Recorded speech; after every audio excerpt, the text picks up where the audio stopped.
up. Pictures up. Pictures up. Let's roll sound. Rolling. Rolling. Sound speed. Camera speed. Awesome. Thank you.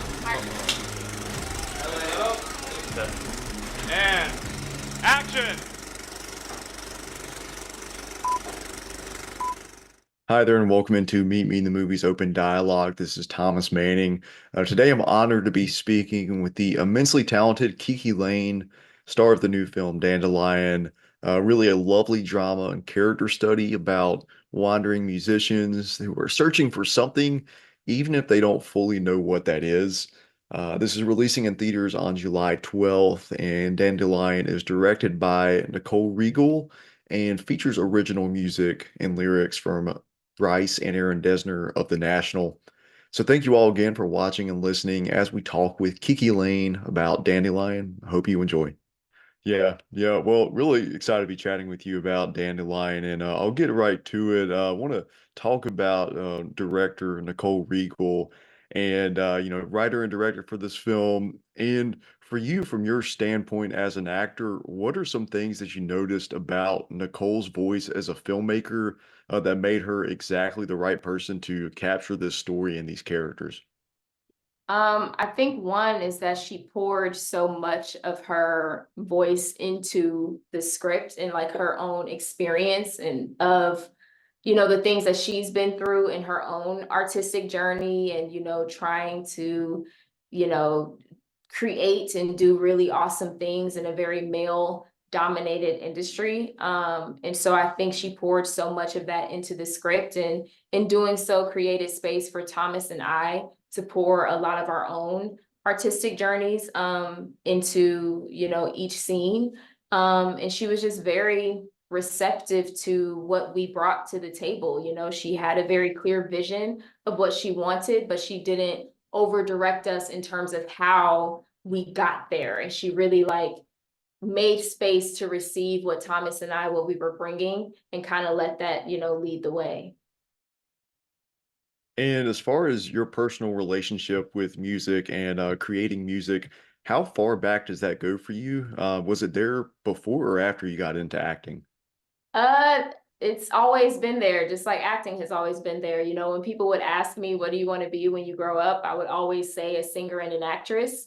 But when I was 7, I auditioned for the performing arts school in Cincinnati, and I got into instrumental music and drama, but not vocal music. And so that was the first time that I was like, oh, maybe I should focus more on acting. And so it's just been a long, windy journey to kind of get back to the truth of singing, and songwriting is also a big part of who I am as well.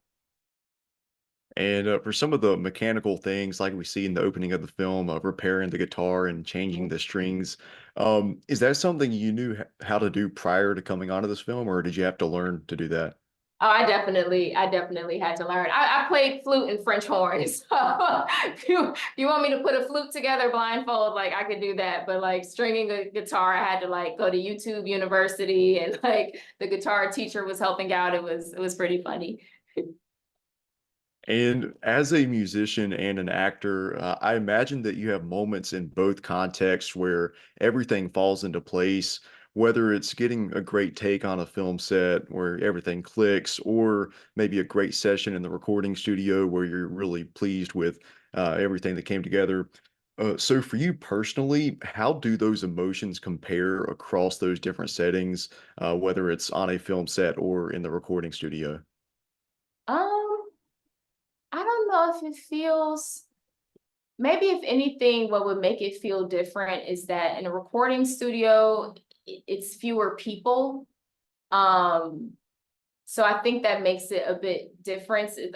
Different. I think the stakes are a bit higher on a set because there's so many people watching. So I think the feeling when you crack something on set, or you did a really awesome take, feels particularly good because there's all of these people around you that if you don't do a good job, everyone is here longer.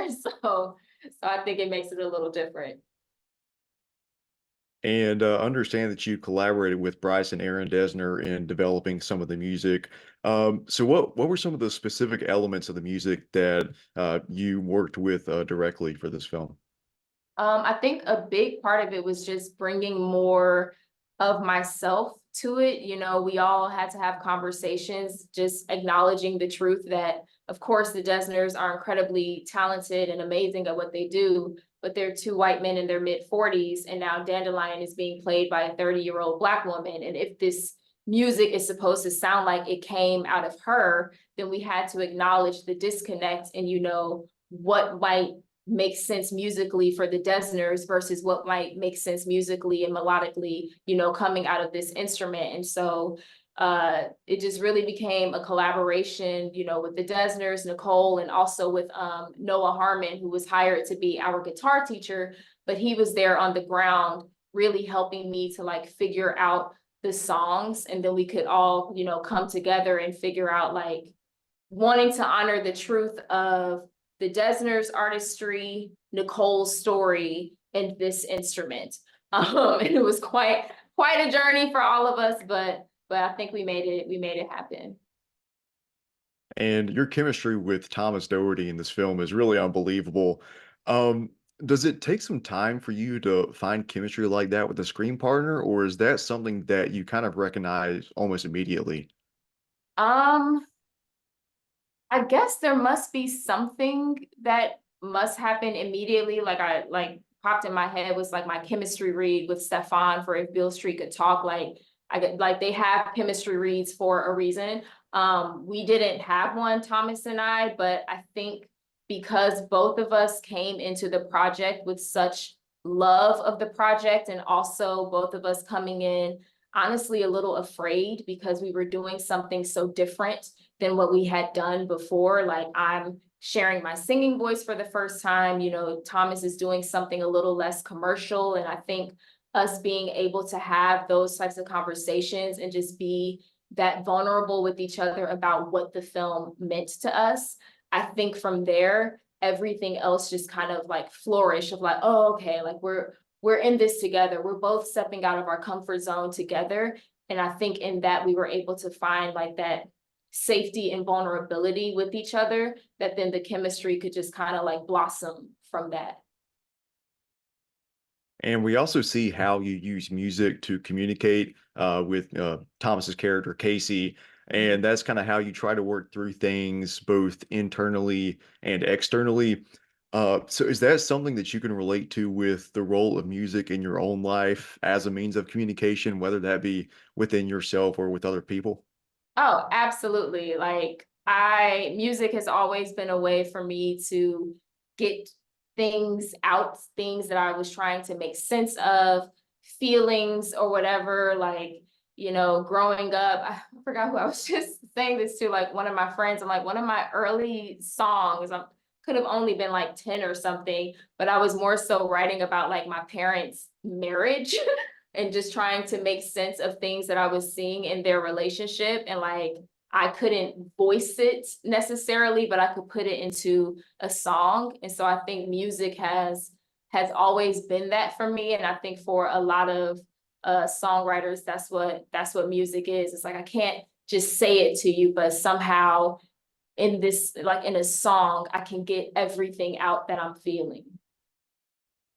And there's a scene I really love that's around a campfire and Mm. a group of y'all having conversation about music, whether it's pure artistic expression, but also this question of, does it matter how many people hear your music? Does it matter if anybody hears your music?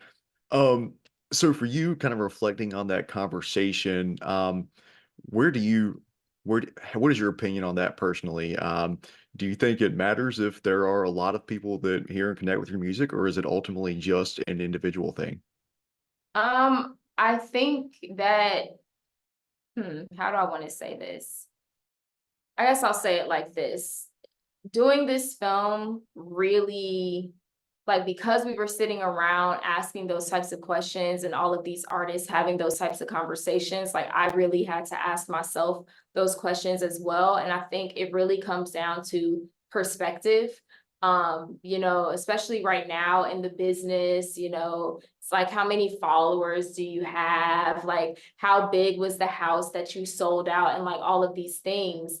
But when I really think about when I first started dreaming of being a singer and an actor, what that looks like for me, I'm like, oh, I'm doing the thing. Like at that time, you know, social media and all of that stuff, it wasn't even a thing. It was just like, I want to be on set. I want to tell stories. And so if I think of it from that perspective, then I am doing it, then I am successful, then I am living my dream. And so I think for any artist, you really have to ask yourself, like, before all of the industry BS, before all of the influence and all of that, like, what was your dream? What did you see your career in life looking like? And then base it off of that very personal thing for you.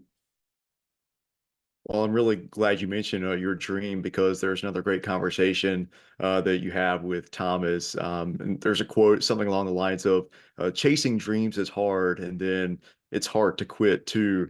And, you know, I think everyone in the world is chasing some kind of dream at various points in their lives. And those dreams change at different points.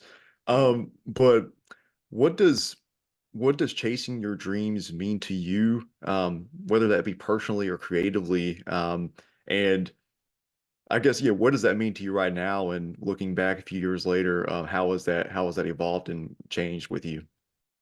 Um, hmm. I mean, I guess when I first started, just like, you know, I went to a performing arts school in Cincinnati from the time was I 7 when I started going to school for acting. I went to college for it and, you know, made sure that I kept my grades up in high school so that I could afford to go to a nice college for it. So I think, you know, chasing dreams for me has always come with like a certain work ethic. I never expected it to be easy or like handed to me. And I think that's the same energy that I keep, you know, even though, yes, I've done these really incredible things that I'm super proud of, and I'm living so many of the dreams, you know, that I've always, you know, wanted to do.